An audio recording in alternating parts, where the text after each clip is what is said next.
Good morning and welcome to another instalment of Monday Brews and Views. Just a quick disclaimer before we get into it. I am not a medical professional, although I am first aid mental health trained. My advice should not be used as a substitute for medical help and advice, but I do hope that you find some of this information useful regardless of how you're receiving it. Okay. So quickly, just going to go over last week's riddle, and it was, the more you take, the more you leave behind. What am I? If you hadn't already guessed it, it's a pretty easy one, I thought, really, that one. It was footprints. Footprints, we leave footprints behind. So, as I remember, I'm using riddles basically as something just this as a distraction tactic, really. Oh, what's that? Something stuck to the bottom of the cup in the cup holder. Okay. So yeah, use these, and hopefully the one that I give you today will be a little bit more difficult. May take a little bit more time to figure it out. Okay, so today we're going to be talking about depression. Depression it comes in lots of different varieties. So we're going to be talking about the signs, the symptoms, the categories, causes, and also treatment. And also, as I like to do as well, is give people some help and how they might be able to help other people if they are found in those with that issue, or suffering from depression, to be specific. So depression is something that I know very well. We've been acquainted on many occasion, and I would say that it comes and goes.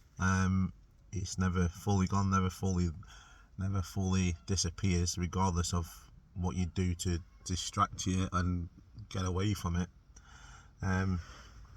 Being depressed is crap. Everything feels crap. Everything looks crap, and your favorite food tastes crap.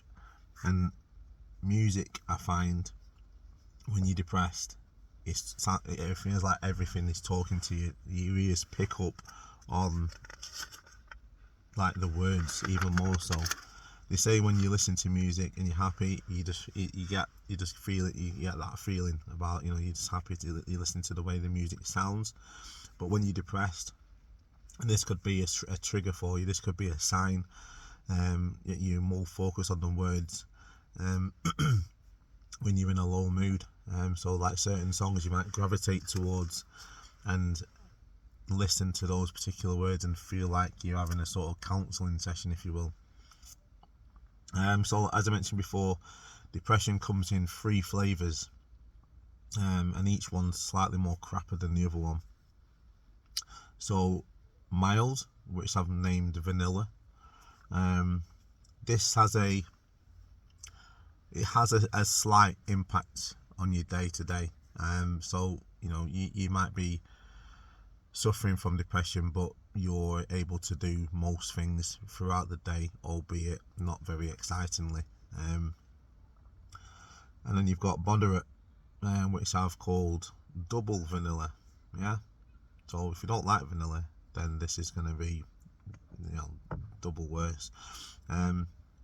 This is when things have a more significant effect on your day to day, where you're going to start avoiding certain things, and you're not getting much enjoyment out of stuff that you would normally enjoy, those sorts of things. And then you have severe triple vanilla. Now that again, I don't mean to use foul language all the time, but when we're talking about mental health, sometimes you just feel like shit. You feel like absolute crap.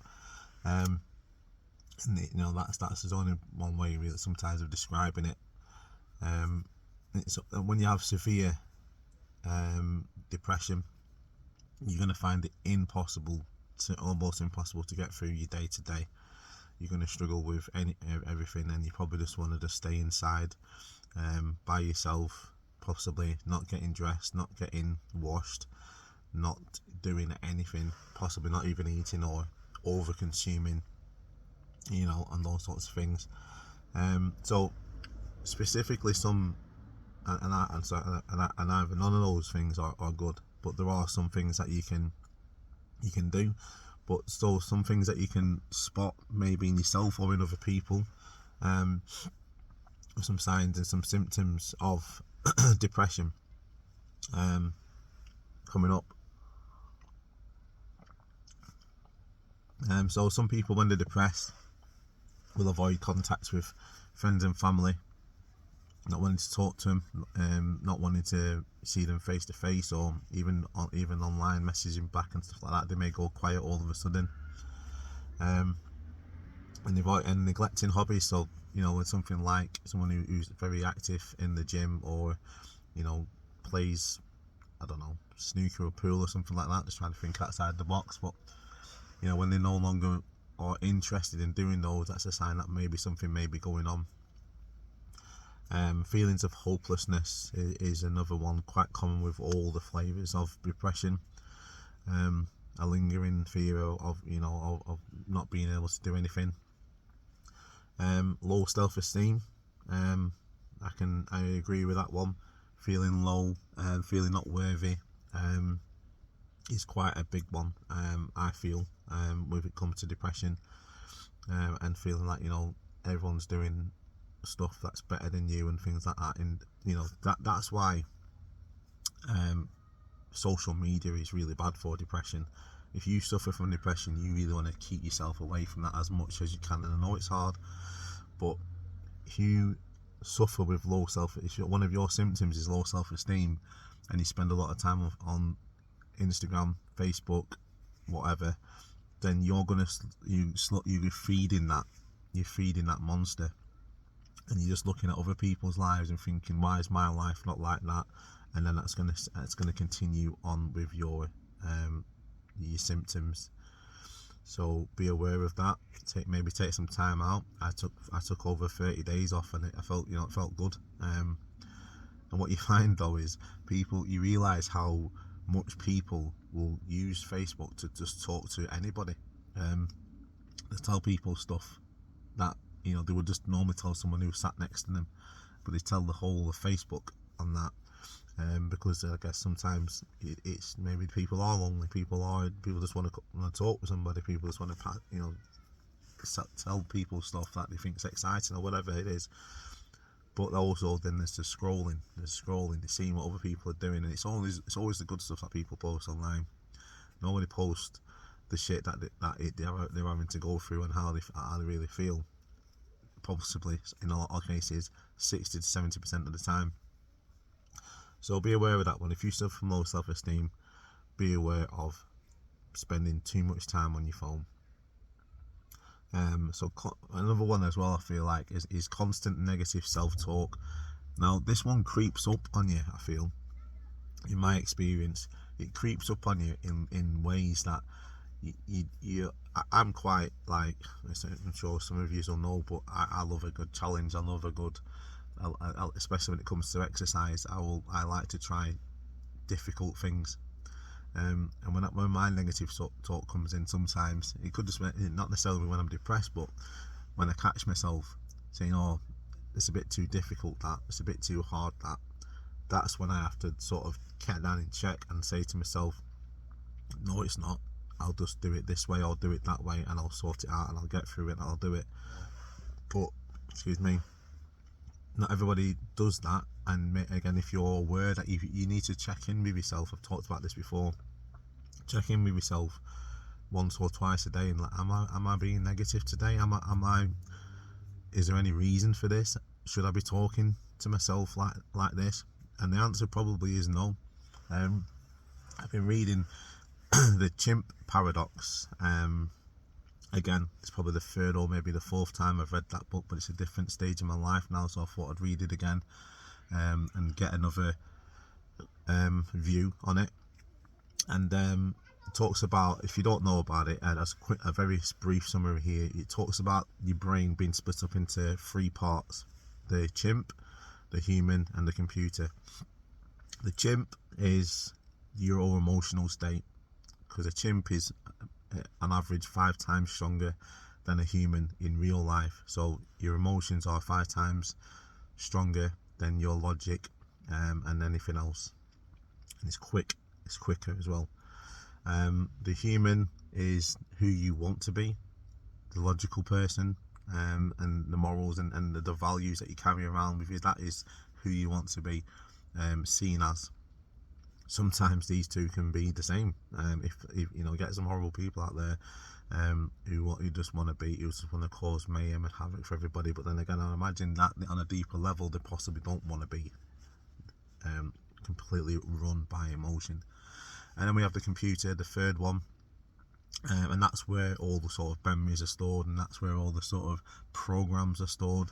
When we talk about programs, what I mean by that is when you your behaviours and stuff like that. So the things, the lessons that you taught from life and the responses that you expect are stored in the computer.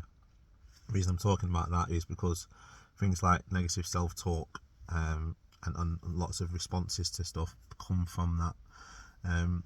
So you have to keep your emotions in check. Now that can be, especially with mild to moderate depression, your chimp is very active. Now, if you listen to music that you like, that you enjoy, and you listen to, or you do some training, or you go out and just do something generally, I feel, physical, personally. Touch is a good one. Oxytocin, I've talked about that before, but I might do another one on that, and sort of chemicals later on and down the line. But touching, like skin, pets, things like that, stroking dogs. That's why stroking dogs is relaxing, because touching a person or an animal in a way releases oxytocin, which allows you to relax. So that's why they have these things. They have animals that they use for depression and stuff like that as well. Yeah. So that will allow you to, when you get heightened, when you get stressed, your chimp is in full flex mode. And what I was going to say, just remembered, is that you need to probably check in with yourself at that point and ask yourself the question: do I want to feel this way? If the answer is no, then you need to give yourself some time to deal with that. It's natural, perfectly natural to respond in any way that you've responded internally. But then obviously then your physical action can sometimes lead to drastic consequences if you haven't checked in yourself and kept your chimp in check. I wasn't going to talk about this today, but it just so happens that I quite like it's a brilliant book, and I recommend that you read it if you haven't already read it. If you have read it, read it again, because the bits in it that you probably missed the first time around, and bits that will only apply to your life right about now if you've gone through some changes and transformations like myself. So check in on yourself, and if you do want to feel that way, because emotions aren't always negative. Sometimes emotions are positive, and so if they're positive and you do want to feel that way, then continue as you are and enjoy the moment. Okay. So yeah, I briefly touched on that. So some causes then of depression. So I don't really need to probably say a lot of these things again, because if you're depressed, then you already know this. But again, so sometimes just having a bigger picture to help you sort of process what you're going through, or process what someone else is going through, is the key. So a stressful event may have occurred. This could potentially be something that may lead to something positive, or something that may have been, affected. It might affect you in a big way. So like let's look at a positive. Getting ready for a big job promotion, you might be looking at, you have to do certain things in order to get that promotion or whatever, or an interview, and that might be stressing you out. People respond to things in different ways. Or maybe you've had something stolen, you've had your car broken into, you've had your house broken into. That can lead to potentially depression and levels of insecurity, and also anxiety and stuff like that. So those things can can cause depression, so be aware of them, and then check in yourself and try and process that information. Personality, you might just be prone to being depressed. You know, you might, introverted people and extroverted people can be depressed. Extroverted people, I would say, can get depressed when they don't have that energy that they receive from being around people. And the opposite, really. I would say I'm quite introverted, but I'm also a little bit extroverted as well. I wouldn't be doing this if I was completely introverted, so I'm quite comfortable saying and talking about things that, that I enjoy talking about.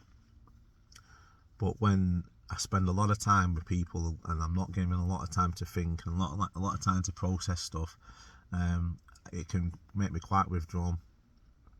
So if I'm spending, and it's interesting, as I'm a personal trainer, I work with children, and I've got a few kids, so that I know that I need some time in the day to just spend with myself, just being quiet and just relaxing, just processing the day or processing certain things in order for me to feel okay. So you be aware, if you've got friends or family members like that, sometimes they don't always want to be with you. Sometimes they don't always want to sit with you. They might just need a little bit of time, a little bit of space, and then check back later on. But on the flip side, if you've got friends or family members that you know are like quite outgoing, they're very extroverted, then they might need that. They might need you to be with them and talk to them and whatnot, and do fun things and stuff like that in order to keep them happy, if that's what you want to do. So that also goes into loneliness, where there's loneliness, but I think either side of that, if you spend too much time alone, whether you're introverted or extroverted, really, you can get depressed, and because we're all, I said about this last week, didn't I? We're community-based animals. We need a pack to thrive off in order to succeed and be successful in life.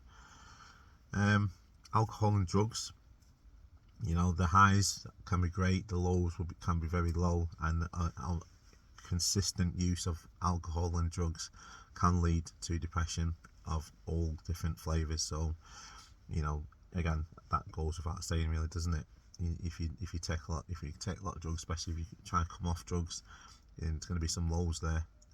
But so that, obviously, we'll talk about signposts later on. But get yourself some help if you need be. I've talked about, and I will do another session on this at some point. With alcohol and drugs, it's a dopamine overload, and therefore little things you won't get enjoyment out of little things. Like looking at the clouds and certain things, like the day, the sun, the way the sun's come up and things like that. There's little things. Yeah, might sound silly, but you can get enjoyment out of those things if your dopamine receptors aren't overloaded because you're living that crazy party lifestyle. Especially over the weekend, they call it Monday blues, because a lot of time people flick from the mundane day to day, Monday to Friday, to going absolutely nuts on the weekend and possibly doing drink and drugs, and then the big crash comes in on a Monday when you have to get back into that routine again, and then there's no more drink or drugs or alcohol, to keep that high up. So then there's a big crash, the lows, the blues. Illness. So people living with long-standing illnesses can also get depressed because it wears them down. Can you imagine, like, I can only think of like a couple of times when I've had physical issues. Like I detached my bicep a while back in sparring, and I cried that day. I cried that night. I thought, wow, I'm never going to be able to do any boxing ever again.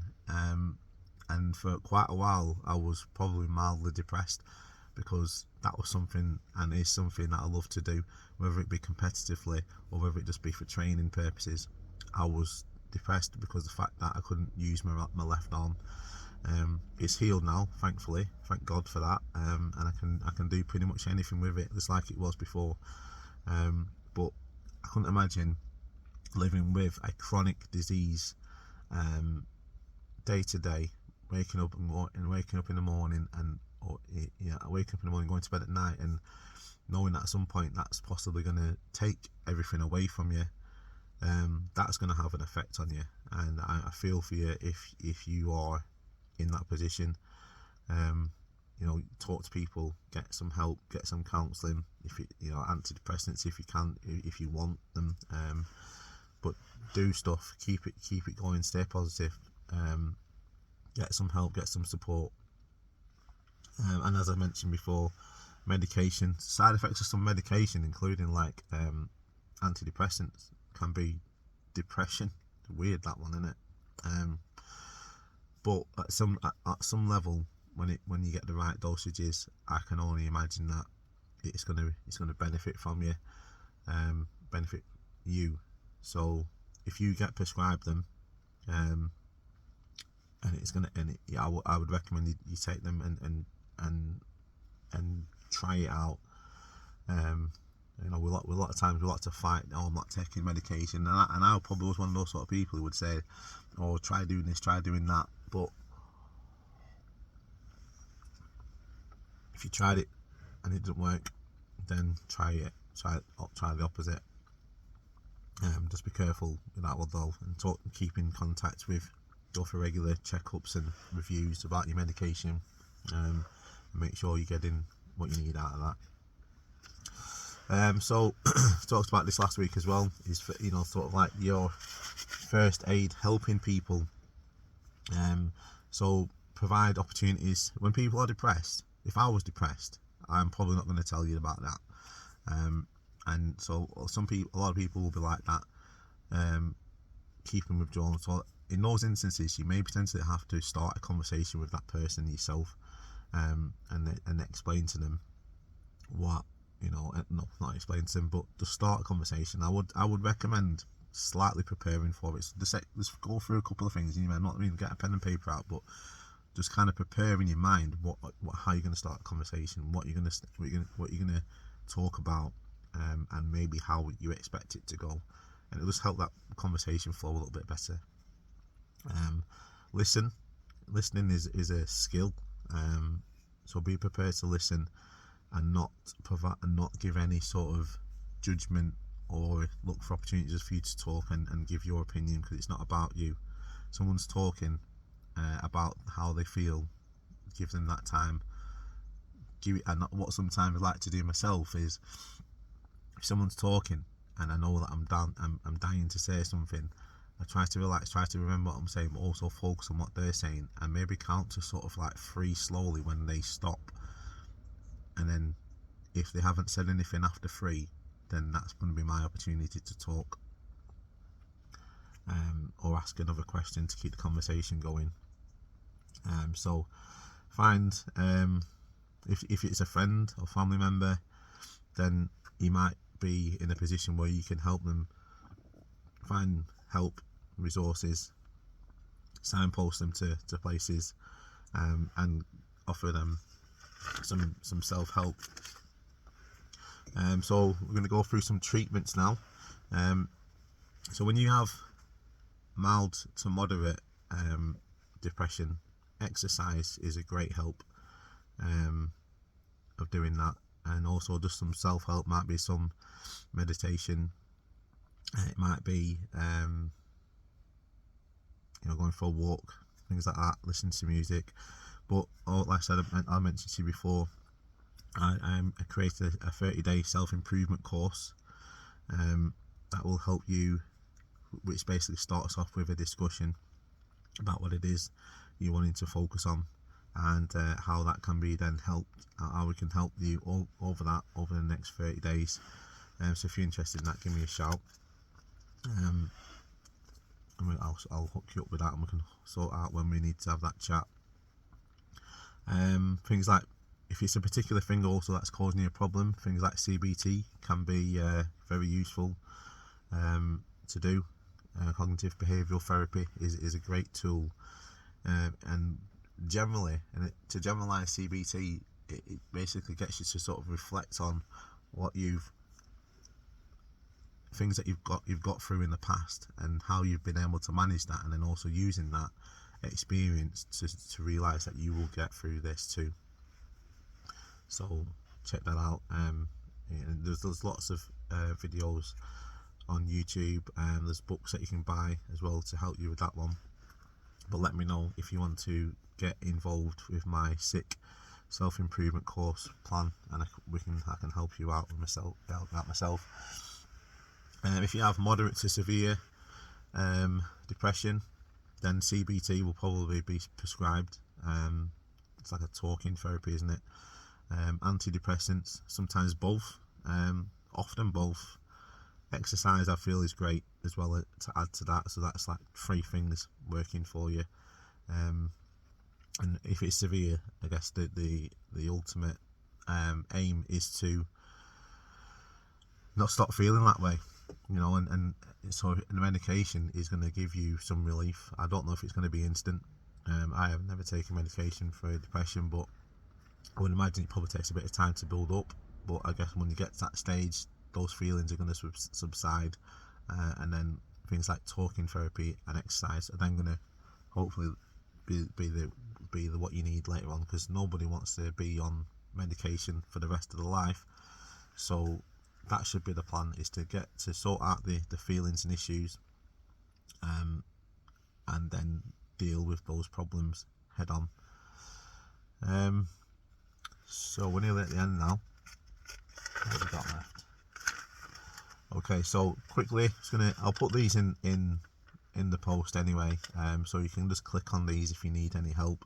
Obviously, like I said, you can contact me regarding my own program, but if you want to speak to people or go on, these are some websites and some places where you can get some help from. Samaritans, I'll put the details on there, so I'm just going to reel these off. depressionuk.org, mentalhealth.org.uk, mind.org.uk, also Andy's Man's Club. It's a good one for men who want to talk about anything mental health related. Minds Matter is another great one too, so check those out if you are suffering with depression. Okay, so we're gonna wrap it up in the usual way, and so we're gonna wrap it up with the riddle. Okay, so when I'm released into the wind, you look away and pretend, but away your friends I will send. What am I? Repeat that for you. When I am released to the wind, you look away and pretend, but away your friends I will send. What am I? Comments, answers in the comments. Until then, you are loved, you are needed, and you are not alone. So keep smiling, keep grinding, and fill that void. Until next time, please like, subscribe, and share.